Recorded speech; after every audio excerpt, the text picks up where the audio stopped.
How's that? 12 pack of eggs, 30 cents.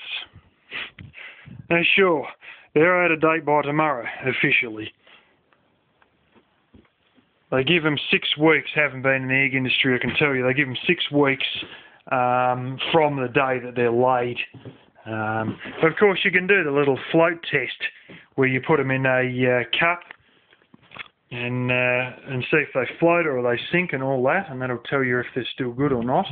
That's especially good if you find ones out, you know, in your flaming chook pen or whatever, or hidden around your backyard or whatever, and you're not too sure if they're any good or not. I'll just show you stuff like this because you can get things exceedingly cheap.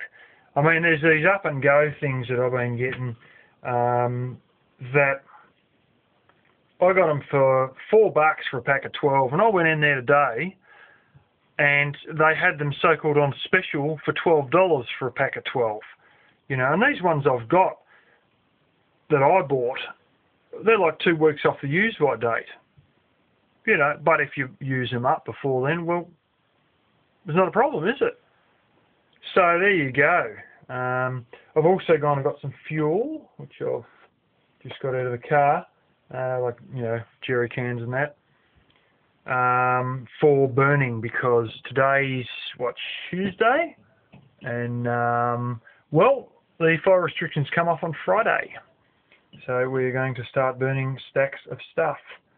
And I need a little bit of accelerant to help the situation along, because there's obviously been a fair bit of rain in amongst those stacks. Yeah, what else was I going to say? Oh yeah, the Thingo job, piggery job, it turns out it's a little bit more money than I thought it was. Let me tell you, it might only be 25 hours a week, but it's not going to flaming matter. It's going to be fine to live off.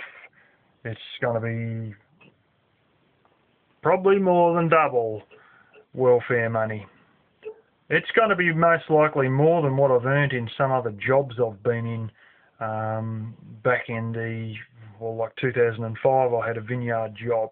I'm going to be earning more with this part-time job than that full-time job. You know, it was 10 years ago, and inflation's changed, and so is the minimum wage and that, but it's actually pretty good. What they do is your award wage is a certain amount, and they used to pay overtime on Saturdays, but because Saturday's the main day, and then it kicks you up into another tax bracket and all this, because you've got all this overtime money, what they actually do is they put you on a flat rate, but then your flat rate is above your standard rate. So you get the same amount on Saturdays you do other weekdays as an hourly rate, whereas during the week you would have got a crap rate and a good one on Saturday. It's just like a one that's sort of in between the two all week long.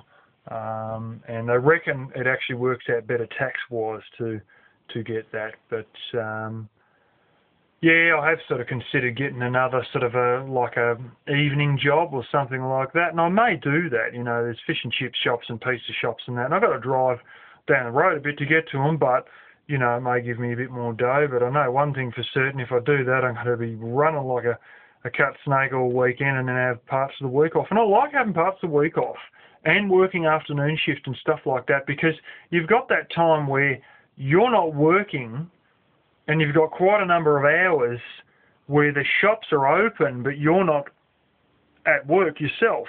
And it's great for going and buying things, it's great for dropping off scrap metal, it's great for going to the hardware store and all that sort of stuff, because you go to the hardware store on a Saturday, oh my gosh, it's like a shitstorm of people trying to get pre-mixed concrete, trying to get plywood, trying to get, you know, just anything and everything. The joint's just mobbed, and, you know, you sort of, yeah.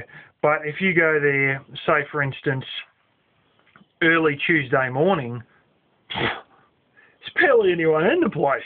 And you can go through, load your stuff up, get it. There won't even be a line at the register. Bang, get your gear and go, you know. And you can go and get, you know, take in the trailer, get bags of quickset cement. I actually concrete the potholes in my driveway. And, oh, that's stupid. You should just throw loose gravel in. Yeah, you watch. It all blows out in the summer. You put concrete in there. I put concrete in there 2 years ago, and it's still filling these holes, and none of it's, you know, fallen out. There's one or two bits that come out if the hole was no more than like 2 inches deep. It'd actually hit one side and flip it out and throw it out as it sort of pivoted on one side. But yeah, it's all looking quite good. Oh, I knew there's something.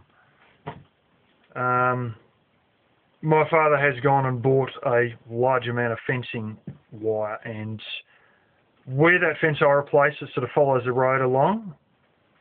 There is a boundary to his place, the boundary fence, and that's been done in 99 or sometime like that, all the way up to the dams, and then from the dams to the road on the other side, where I showed the Kestrel and that mucking around on the power lines the other day, that little bit, it's like only 100 yards, that's not done. So we're going to have to do that part, and then the fence I replaced, where it crosses over the boundary and goes into his place, his fence right down to the point that it hits his neighbours. And yeah, here's a lot better, because this, it's a long, complicated story about ownership going when you go back into the 1800s, but let's just say that this place was farmed by a different family that was farming his place prior to 1863 when we bought it. And, you know, we bought it for bloody peanuts. Land was worth absolutely peanuts back then, and my relatives had the foresight to make the most of it. And bought up a bloody lot, and it was all individual small sections, and one family farmed this and another family farmed his one, and what happens is, as soon as you go over, just straight away, as soon as you hit the boundary fence, his goes to stone wall, and what they've had happen is the stone wall has collapsed over the years, but then they've made the fence directly on top of the stone wall, and his posts haven't leaned as much as mine. Instead of having 4 layers of bloody mesh wire, he's only got 1. And having the stone wall collapse there, you know what? When you pull the mesh wire out, there's no grass tangled through it, so it just rolls up absolutely perfectly, grass-free. So it's going to be pretty flaming easy doing his one. There's a couple of little tree branches that need cutting. There's a lovely big peppercorn that's died down there, and it's technically on public land, but hey, yeah, it's not going to stop me slicing up for firewood. And that's sort of a little bit in the way, and yeah, I'll get stuck into that. There's a bit of wormwood down there too on the side of the road, up against his fence for about 10 metres as well. So anyway, looks like we're going to be doing that in the spring, so that'll be one that I'll probably get a bit of filming in. I'm sure I'll be involved in banging the fence posts in, because it's a 2-man job to do that. And yeah, I'll probably help with cleaning all the stuff up and that as well. So that'll be one of those ones that you who like these sort of videos and whatnot, yeah, we'll get to see all that happening.